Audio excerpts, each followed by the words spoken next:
also steal from the old coffers. Absolutely. We cannot undermine our other conversation that has been on my back foot. Yes. I did not think we would talk about it, but it's already here. It's already here, Nkosiyami. The mining charter. Absolutely. Of South Africa. Yes. Can you take us through in your own understanding? Because it speaks exactly. Yes. In almost spoken closer, exactly. It speaks exactly to our conversation. Now, what we need to do, because when we interrogate it, according to the law, the minerals, the land in terms of agricultural... Which law is this one? It is supposed to be the South African law. And that is the law that was promulgated during the time of Thabo Mbeki, to say the chiefs and the kings must be consulted because these are the custodians of the communities. But that has never been practiced. It has never been put into place. Am I hearing you well telling me that Yes. the South African law actually says that the land and the minerals of the land are in custody of the kings? It is, absolutely. It says so. You can go and Google it. Go to the archives, go to the Government Gazette, you'll find it there. But that is the law that has been put under the table. Today we've got DMR. That is the one, that ministry that take decisions without even consulting with Department of Mining. Without consulting which with is the being led by Gwetman. Absolutely. Without consulting with the communities. Because these are the communities must say, if you are going to mine in our area, how are we going to benefit as the communities? Not 30%, not 10%, but these are communities that must decide to say, you are in dire need. It is our need. We must give you terms. Don't even negotiate. Absolutely. We negotiate on our terms. Absolutely, our terms. Yes. Now, this is the royalties. These are the monies that must assist, because it's not supposed to be families that are taking out money out of their pockets to go and educate, to go in and put food on the table. It is this money that comes as the royalties, that it is practiced in the United Arab Emirates today. Yeah. Yes. What we refer to Dubai as we talk. It is practiced. A child when is born, that day when he or she is born, a certificate of ownership. The dividend shareholding certificate is given to that child. Not a birth certificate. Not a birth certificate. A dumb pass. Absolutely. It almost makes us dumb. Absolutely. Now, in the context of South Africa, it is supposed to be like that.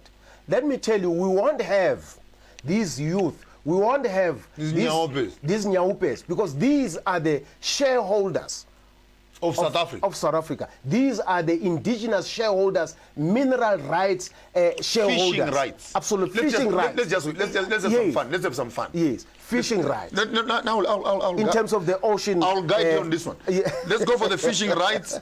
Then we are saying we fish from the Indian Ocean. Yes. We are fishing from the Atlantic. Absolutely. We go to Mpumalanga. We have forestry. Yes. Forestry rights. Absolutely.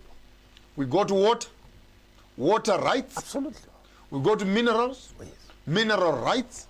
So we basically look at the resources. The land rights. Yes. Look at the resources of the entire country. Together. Then we divide the amount of those resources by 52 million. What happened? And give a shareholding certificate to every citizen of South Africa. Let me tell you, we will be the best country in the world.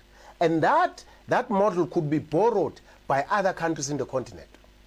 Now imagine if you create a country of that nature, what happens? There are no wars. No crime.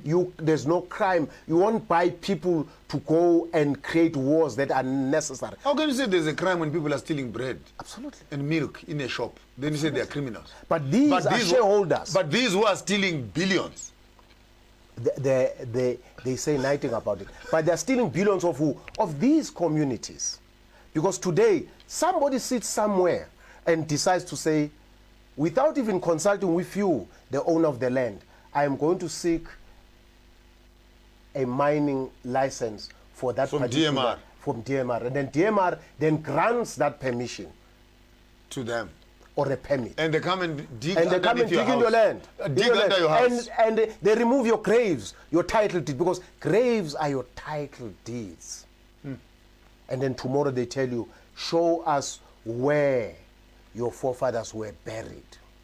You understand? Now, these are things. They're in the dumping site. Absolutely, absolutely. Now, these are things that we should be revisiting as communities. Imagine all of us as the communities of South Africa, as we call it, South Africa today. Let's go for Africa. Yes, all of us as the continent, we tend to apply the same approach. There is something that I read. There is something I once read called the Riot Act. Yes. Not only the Riot Act, but it's actually Self-Determination Act. Where if people of any country or continent or environment can come together and decide that they want to govern themselves, they have a right to do so. They have a right to do so. Absolutely. It is what I'm appealing to our people, because we have seen that the leaders who come into a form of a political party, what they do, they use rhetoric language. They come there poor as they are. When they leave, they are as rich as they are. They're as rich as they are. Meanwhile, we are spectators as the owners of the minerals, the owners of the land. Now imagine if you put all what you've just counted, you put together and say, we know that you, the people of Mkopano, you have manganese. I'm just making a manganese. You, the people of Northwest, you have platinum. We have platinum. We combine that together. All the resources. All the resources under one umbrella to say we are now going to put it together and say, let us look at the value, and then we issue the certificate based on the value. This is real money. This is real money. This is real money. All of us in this country.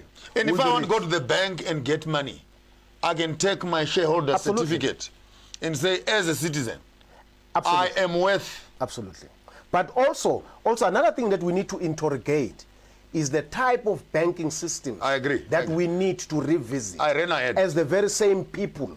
We will create our own banking system that understands the same language that we are talking about. Now, where I can bank in cows. Absolutely. And in goats. Absolutely.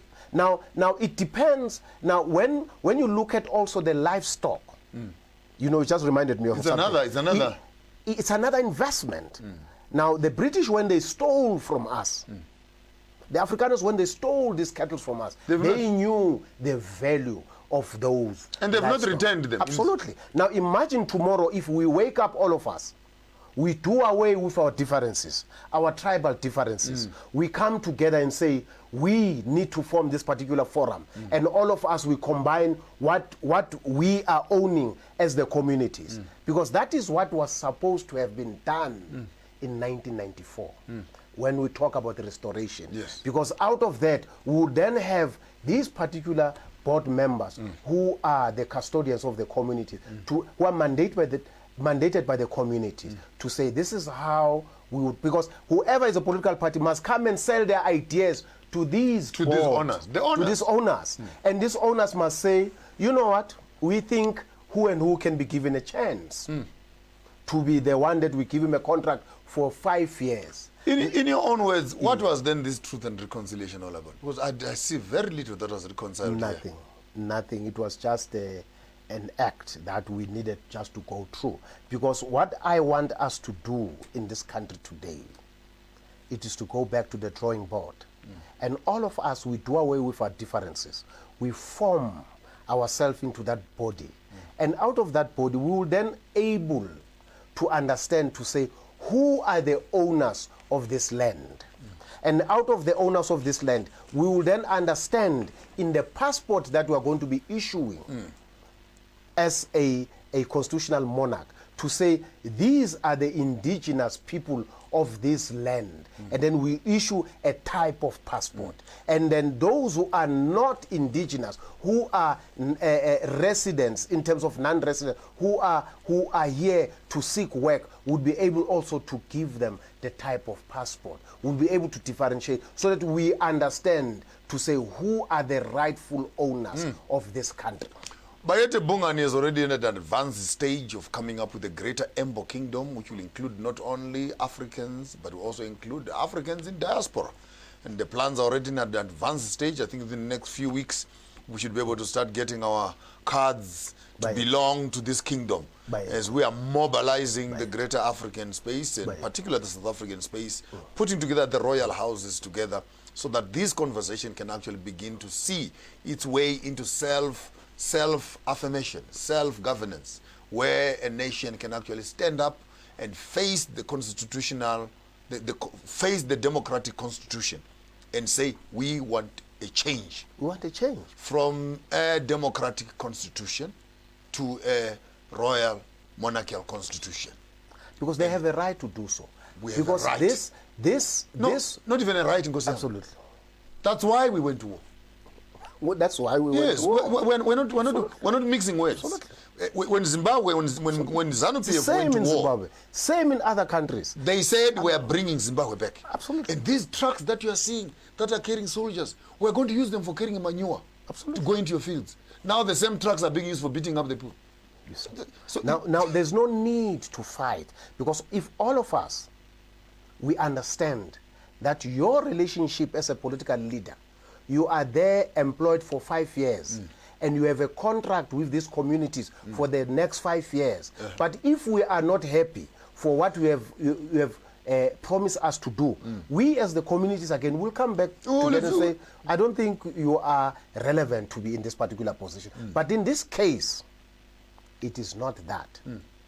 In this case, it is a system of governance that is based on lies. It is a system of governance that has a root of the colonizers. It is a system of governance that has blood in their hands. So how then do you associate yourself with this type of system of governance? Your final imparting shots on the Khoisan subject that we had been talking about, just to bring it and land it back and maybe pick up anything that you want to pick along the way, then we can actually conclude the conversation of today. But wow, what a roller coaster. What a roller coaster. I feel like I'm on the Luna Park. You know those things that it was going up and down to the side and everything. Give us some last parting shots. Your nice summarizing words on the Khoisan suggestion that we had. What corrections can we do there? And some few suggestions that you've already given us in terms of aligning the continent and the African country. I think I'll start with the Khoisan. What we need to do with the Khoi and the San, the Khoi must introspect who are they and their composition. 2, the San must also do the same. They must also revisit their relationship with the Tswanas. 3, what they need to do, as they have a true clear identity, they then come together and say how then we must move forward.